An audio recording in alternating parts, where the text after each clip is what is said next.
தாங்கள் பொதுக்கூட்டம் நடத்த அனுமதி கேட்ட வேலுச்சாமிபுரத்தில் அதிக அளவில் மக்கள் போக்குவரத்து மிகுந்த பகுதி என்பதாலும் குறுகிய சாலை என்பதாலும் கூட்டம் கூடும்போது 2 புறம் முன் சாலை மறைக்கும் சூழல் ஏற்படுது. இதனால் நாங்கள் கொடுக்க மாட்டோன்னு பத்திரிகையாளர் சந்திக்கின்ற பொழுது 500 பேர் பாதுகாப்பு கொடுக்கப்பட்டதா சொல்றார். இன்றைக்கு முதலமைச்சர் 660 பேர் பாதுகாப்பு பணியில் ஈடுபட்டதா சொல்றார். இதிலேயே முரண்பட்ட கருத்து. இந்த சம்பவம் நடைபெறும் என்ற திட்டமிட்டு தான் நடைபெற்றதா மக்கள் சந்தேகிக்கிறார்கள். ஏற்கனவே தமிழக வெற்றி கழகத்தின் தலைவர் 4 மாவட்டத்தில் மக்கள் சந்திப்பு கூட்டத்தை நடத்தியிருக்கார். திருச்சி, அரியலூர், நாகப்பட்டினம், அதுக்கடுத்து திருவாரூர், அதுக்கு பிறகு நாமக்கல், அப்புறம் தான் கரூருக்கு வந்தார். ஏற்கனவே 4 கூட்டத்தில் எவ்வளவு மக்கள் அந்த நிகழ்ச்சியில் பங்கு பெறுவார் என்று காவல்துறைக்கு தெரியும், உளவுத்துறைக்கு தெரியும், அரசுக்கும் தெரியும். அதற்கு ஏற்றவாறு இடத்தை ஒதுக்கி இருக்க வேண்டும். அவர் கேட்ட இடத்தை ஒதுக்கலை. அதோடு எவ்வளவு மக்கள் வருகின்றார்களோ அதற்கு ஏற்றவாறு காவலர்கள் பாதுகாப்பு பணியில் ஈடுபட்டிருந்தால் உயிர் சேதத்தை தடுத்திருக்கலாம். அதுவும் செய்ய அரசு தவறிவிட்டது. அதோட காவல்துறை அதிகாரிகள் ஒரு பேட்டியில் குறிப்பிட்ட பொழுது தமிழக வெற்றி கழகம் கரூரில் மக்கள் சந்திப்பு கூட்டத்தில் 500 காவலர்கள் பாதுகாப்பு பணியில் ஈடுபட்டுன்னு சொன்னாங்க. அப்படி தொலைக்காட்சியில் நான் பார்த்தேன், ஊடகத்தில் பார்த்தேன். ஆனால் அப்படி 500 பேர் அந்த மக்கள் சந்திப்பு கூட்டத்தில் காவலர் இருந்தால் என்றால் இல்லை என்பதுதான் தெளிவாக தெரியுது. எல்லா ஊடக நபர்களும் நீங்கள் இருக்கிறீங்க, எங்களுக்கெல்லாம் உங்களுடைய தொலைக்காட்சியில் பார்த்தா நான் அந்த கருத்து சொல்கிறேன். எவ்வளோ பேர் அந்த ஸ்பாட்டில் இருந்தாங்க? இந்த மக்கள் சந்திப்பு கூட்டத்தில் தமிழக வெற்றி கழக தலைவர் பேசுகின்ற பொழுது எவ்வளோ காவலர் அந்த இடத்துல இருந்தாங்க?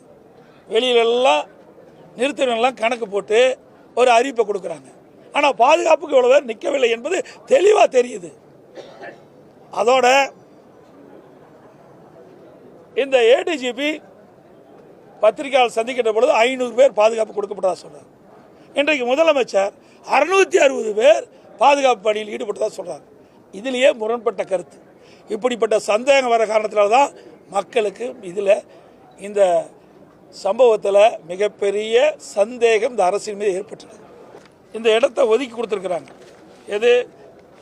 வேலுச்சாமிபுரத்தில் தமிழக வெற்றி கழகம் மக்கள் சந்திப்பு கூட்டத்திற்கு இடத்தை ஒதுக்கி கொடுத்துருக்குறாங்க.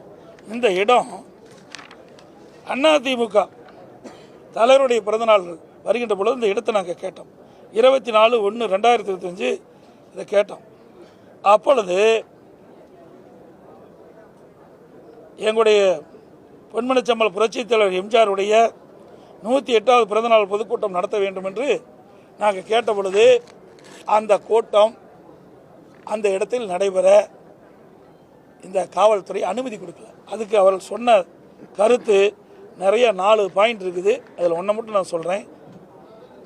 தாங்கள் பொதுக்கூட்டம் நடத்த அனுமதி கேட்ட வேலுச்சாமிபுரத்தில் அதிக அளவில் மக்கள் போக்குவரத்து மிகுந்த பகுதி என்பதாலும் குறுகிய சாலை என்பதாலும் கூட்டம் கூடும்போது 2 புறம் முன் சாலை மறைக்கும் சூழல் ஏற்படுது. இதனால் நாங்கள் கொடுக்க மாட்டோன்னு ஏற்கனவே நிராகரிக்கப்பட்ட இடம். அப்படி இடத்துல எங்களுக்கு கூட்டம் நடத்துவதற்கு அந்த இடத்த தான் கொடுத்தாங்க. ஏற்கனவே எங்கள் கூட்டம் நடத்த வேணும்னு கேட்டோம். ஆனால் அப்போ மறுத்து நாங்கள் நீதிமன்றம் போன எழுச்சி பயணத்தின் போது கரூரில் சட்டமன்ற தொகுதியில் எழுச்சி பயணத்தை மேற்கொள்கின்ற பொழுது கரூரில் அங்கே கூட்டம் நடத்துவதற்காக எங்களுடைய மாவட்ட செயலாளர் பல இடத்துல கோடிட்டு காட்டி அனுமதி கேட்டார். அனுமதி மறுக்கப்பட்டு நீதிமன்றத்துக்கு போனோம். நீதிமன்றம் ஒரு ஆணை பிறப்பிக்கப்பட்டது. அங்கே இருக்கிற மாவட்ட காவல்துறை கண்காணிப்பாளர்கள் நீங்களே நேரடியாக தலையிட்டு அவர்களுக்கு தகுந்த இடத்தை ஒதுக்க வேண்டும் என்று அப்படி இருந்தும் அவர்கள் கொடுக்கப்படவில்லை. நான் தேதி குறிப்பிட்டு விட்டேன்.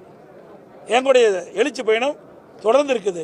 அப்போ வேறு வழி இல்லாமல் இந்த அவர்கள் நிராகரிக்கப்பட்ட இடத்தையே எங்களுக்கு கொடுத்தாங்க.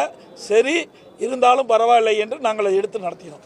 அதே இடத்தை தான் இன்றைக்கு தமிழக வெற்றி கழகத்திற்கு மக்கள் சந்திப்பு கூட்டத்திற்கு அவருக்கு இதை கொடுத்துருக்குறாங்க. அவர்களே இப்படி நிராகரிக்கப்பட்ட இடத்தை எப்படி கொடுப்பது?